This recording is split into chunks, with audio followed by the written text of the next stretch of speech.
George H.W. Bush and Manuel Noriega were partners in crime. As CIA chief and later vice president, Bush worked with Noriega to control Central America. Noriega had a long career of violence as a soldier and CIA operative in Panama.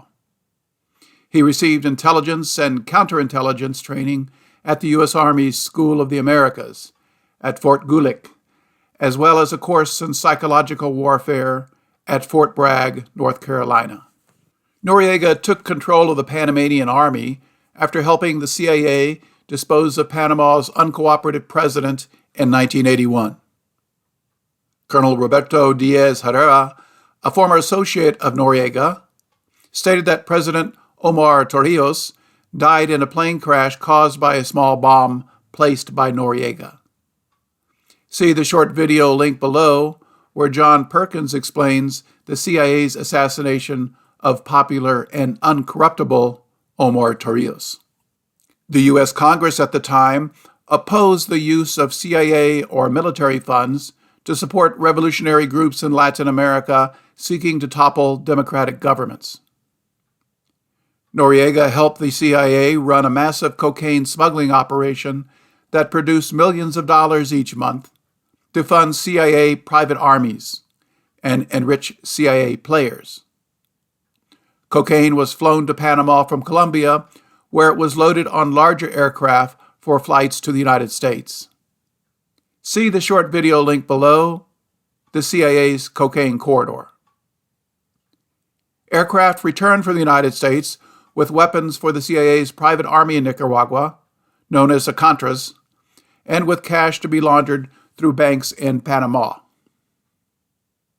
The CIA supported Noriega for years as he established himself dictator of Panama.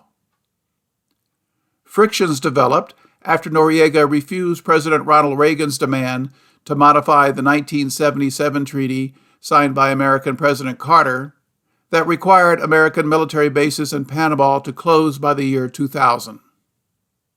Noriega then demanded a larger share of cocaine profits while refusing to openly support the CIA's effort to overthrow the popular government of Nicaragua. As a result, the CIA began to use an airfield in Costa Rica for most cocaine transit flights. Noriega negotiated his own deals with the Colombian Medellin cartel to smuggle drugs to the United States. This outraged the CIA, so the administration of President Ronald Reagan openly accused him of involvement in the drug trade. In 1986, secret information was sent to reporter Seymour Hersh, who wrote an article for the New York Times about Noriega's criminal activities, link below. As an American-trained intelligence officer, Noriega collected negative information about both friends and foes. He hid video and audio equipment in government offices to record meetings and phone calls, and amassed a dossier about criminal activities of George Bush and his staff. Noriega also bribed a U.S. Army sergeant in Panama to provide him with top-secret material, as confirmed by Hersh's article in the New York Times. He used this to protect himself from an American coup or assassination by telling people this material would be released should something happen to him. British journalist Julian Magnon traveled to Panama in 1988 to investigate and produced a documentary about Noriega, link below, where one of his top aides stated that Noriega blackmailed Bush and boasted, quote, "I've got Bush by the balls." The Reagan administration supported Vice President George Bush in his 1988 presidential election effort. They were afraid of what Noriega might release, and afraid that a new president from outside their team might investigate this massive criminal activity. As a result, they delayed action against Noriega until after the election. Rolling Stone magazine published a detailed article about Bush's illegal activities in Latin America, link below, just days before the election. Most of the major corporate media ignored this bombshell. When asked, Bush said that he had never even met Noriega and was soon elected as President of the United States.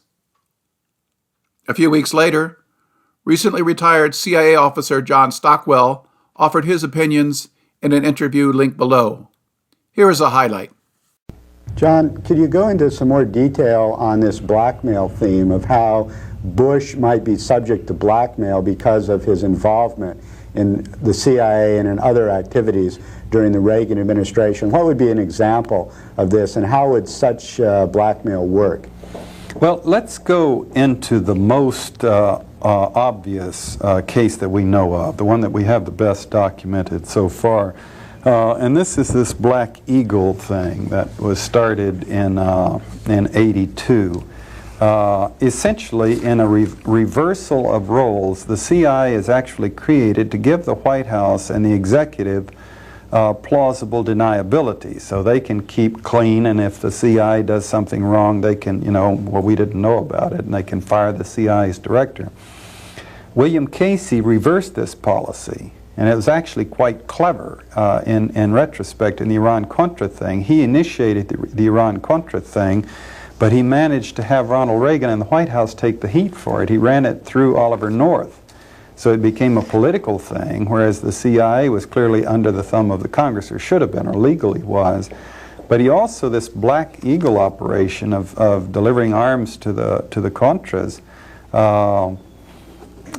he got George Bush to front for that, to use the vice president's office to front for that. And Bush was a very activist vice president, running this thing they had on anti-terrorism, supposedly, which is, of course, 1984 doublespeak for, running terrorist activities, smuggling arms. And through that operation, they began to work through Panama, and the planes flying through Panama, and Noriega gave them access to the airstrips that they needed, and immediately began working at the other end of the line through the Medellin, using the same Black Eagle planes to fly drugs up here into the United States. And Bush his office was running this thing.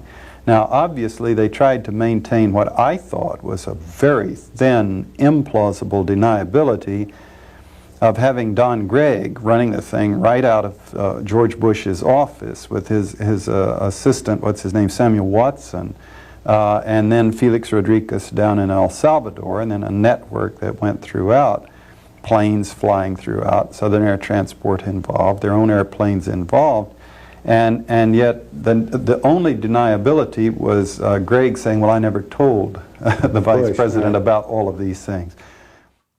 Once President Bush and his team entered office, ousting Noriega was a top priority.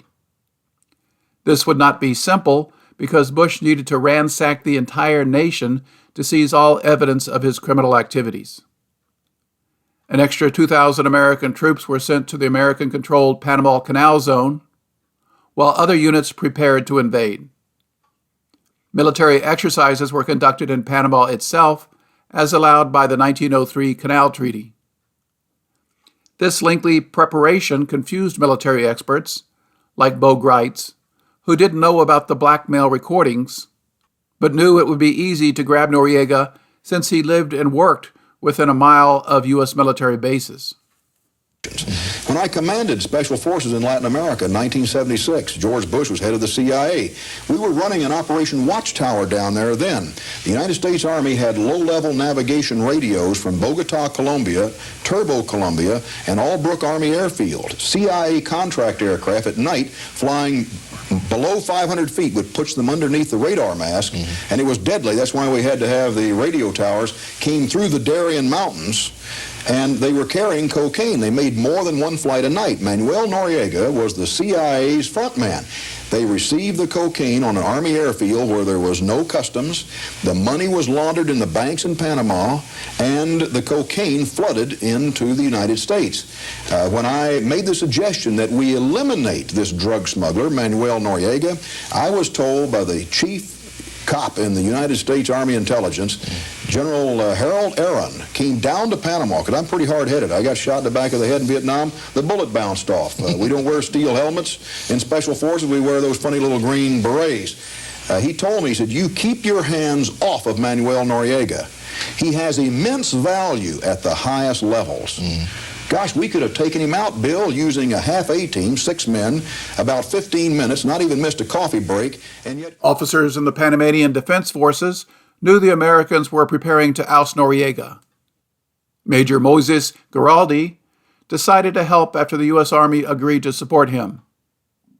In October 1989, he and several soldiers captured Noriega and called the U.S. Army Southern Command headquarters nearby to report their coup, asking the U.S. Army to come and get them. The American general in charge contacted President Bush with the news, but was told to do nothing. Bush was almost ready to unleash a full invasion of Panama to seize evidence of his criminal activity, and capturing Noriega would eliminate that justification. Major Giraldi and his men held Noriega for hours as Panamanian forces arrived looking for Noriega. He realized the Americans were not coming, so surrendered. Major Giraldi and 10 of his men were executed the next day for treason. Bush declared Noriega a danger to the 35,000 American citizens living in Panama, as American soldiers there provoked incidents. A key part of the planned invasion was not to capture Noriega immediately. This justified 2 weeks for the U.S. military and federal agents to search Panama for Noriega's blackmail recordings under the guise of searching for Noriega himself.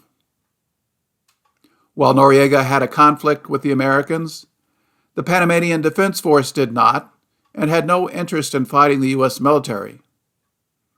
However, President Bush launched a massive, confusing surprise night invasion that included paratrooper landings, aerial bombings, and helicopter strafings that angered Panamanians who fired back at the invaders.